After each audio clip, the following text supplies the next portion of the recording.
Idag så tänkte jag dela mina tankar och erfarenheter kring alkohol och berätta lite varför jag slutade dricka helt enkelt. Och jag förstår att det här är ett känsligt ämne att prata om och att det kan vara väldigt triggande för folk. Men alkohol är en drog och det är ett gift för kroppen. Hade det kommit idag så hade det aldrig varit lagligt eller tillåtet att konsumera så som det görs idag. Och det är väl det som gör det väldigt triggande att prata om, för att det är en sån självklar del i folks vardag och liv och inget konstigt att göra. Det är egentligen enda drogen som det är konstigt om du inte tar. Så att jag förstår om det här kan vara triggande och jobbigt. Men ja, jag kommer dela mina tankar som sagt. Och jag är uppväxt med alkohol väldigt nära mig och jag vet att både jag och mina vänner när vi var ganska små var med våra föräldrar när de festade och drack och sånt och haft det väldigt nära både ja, men på många olika sätt. Så att för mig har det varit väldigt ja, men normalt och som en naturlig del i mitt liv. Och jag började dricka alkohol när jag tror att det var när jag var runt 15. Inte helt säker, men runt där. Och då var det ju liksom hembränt i ena handen och en colaflaska i andra handen. Och så drack man liksom varannan klunk. Inte så himla gott alltså. Men det var ju så här, man var nyfiken. Man ville liksom åt det här ruset och man ville bli full helt enkelt. Det var väl så det började.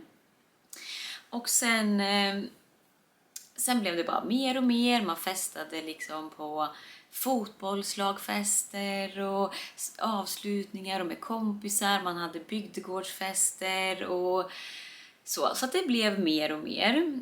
Och jag märkte ganska tidigt att, eller jag märkte inte det, jag var inte medveten om det då, men jag drack ofta tills jag stupade, tills jag var helt borta. Och jag har aldrig tyckt egentligen att så här, öl och champagne, cider, vin och sånt är så gott.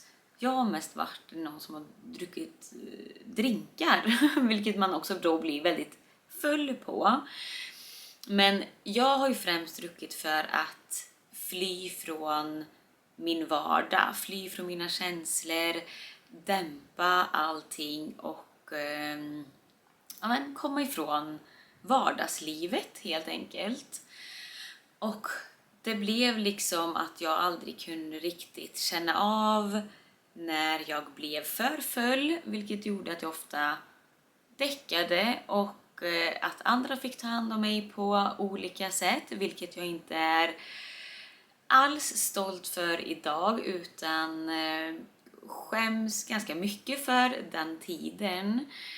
Men jag tänker att det är viktigt att prata om ändå och jag mådde inte bra under den perioden och alkoholen var ett sätt som var normaliserat och som man ändå kunde ta till sig utan att någon kunde förstå att man mådde dåligt.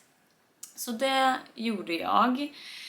Och ibland kunde jag komma hem utan att jag ens kom ihåg hur jag kom hem. Och ibland som sagt så fick oftast vänner ta hand om mig på olika sätt. Och jag, även hur dåligt jag än mådde och när jag drack så försvann ju känslan. Men dagen efter så mådde jag ju ännu sämre. Jag kände skuld, skam, jag skämdes över liksom att inte ens veta vad jag kanske alltid hade gjort. För det fick man ju oftast veta, eller någon hade filmat in eller tagit kort eller sådana saker. Att det var inte alltid så roligt att få saker återberättat för sig och tappa den kontrollen i att så här, inte veta vad man har gjort eller sagt eller kommit hem eller på sådana sätt. Så att ångesten dagen efter blev ju ännu värre. Så att det var en tuff tid och period, för att samtidigt eller jag kände att jag kunde inte sluta dricka, men så visste man att ångesten kom dagen efter ändå. Jag tror att det var ungefär när jag var 26 år som jag var på 2 fester i rad, varav jag drack väldigt, väldigt lite för att jag kunde inte dricka mer, för att det blev som knivar i magen som bara kördes in och så kändes det som någon bara vred om. Så jag låg på mitt toagolv helt själv och bara kunde inte resa mig. För jag fick ju åka hem från festerna och så låg jag där hela natten. Jag kunde inte ens gå upp och ta mig till sängen. Jag mådde så dåligt. Det var liksom sån smärta jag aldrig varit med om. Och efter den andra gången då kände jag så här bara, nej men nu är det bra liksom. Nu orkar inte jag detta mer. Så då bestämde jag mig att nej, nu vill inte jag dricka mer. Och sen dess så har jag typ inte druckit alkohol. Men då började en ny utmaning för mig. Och det var ju då för att förklara för alla varför jag inte dricker. För jag hade alltid varit en sån som festa och drog igång och drack mycket och var med i de här gängen som drack. Men att nu då helt plötsligt inte dricka någonting som var så vanligt, det blev ju att folk ifrågasätter detta så här. Jaha, varför dricker inte du? Ska inte du ha? Sluta vara så tråkig nu.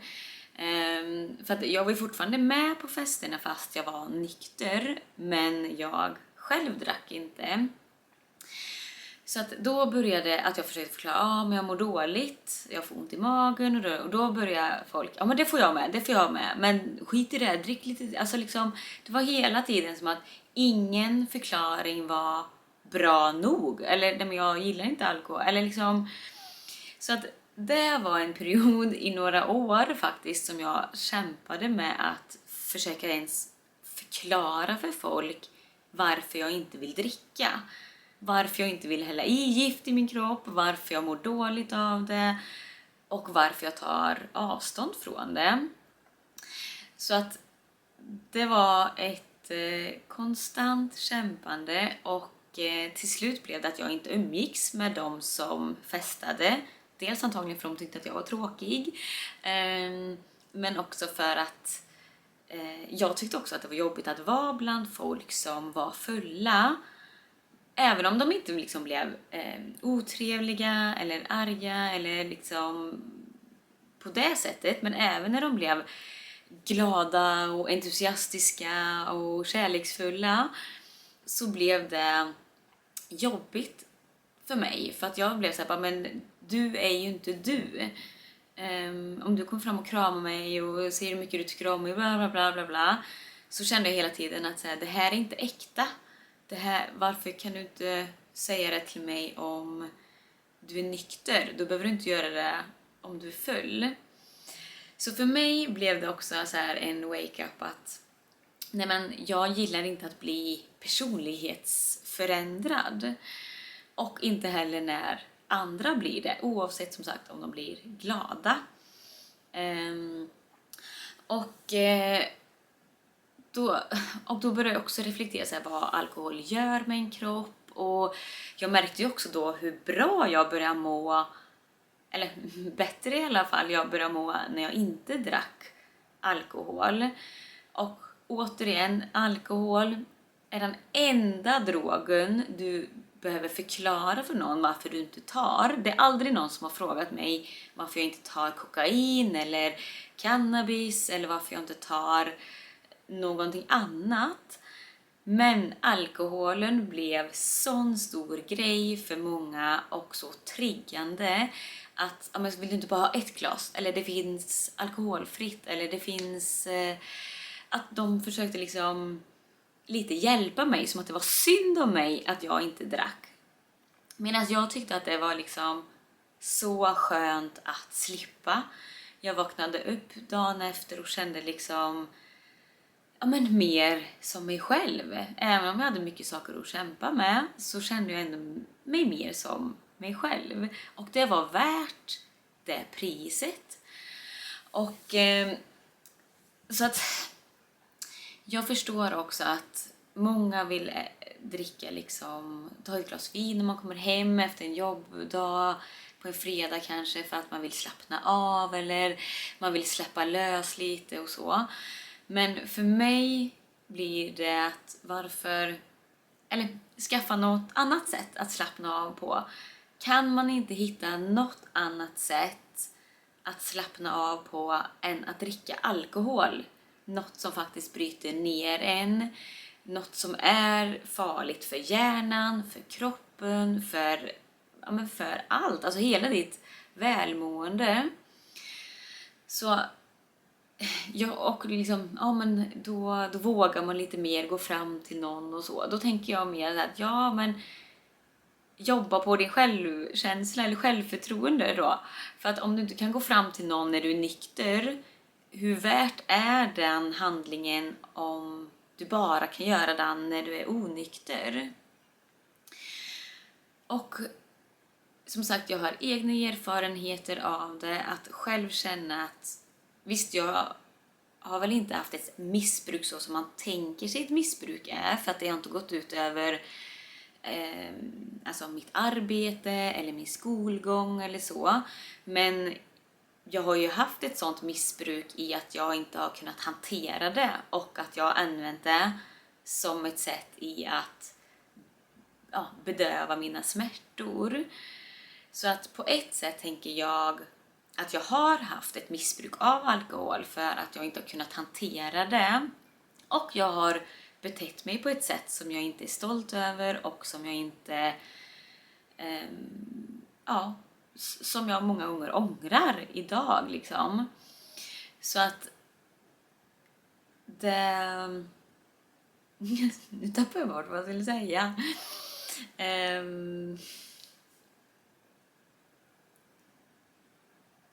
Sak samma.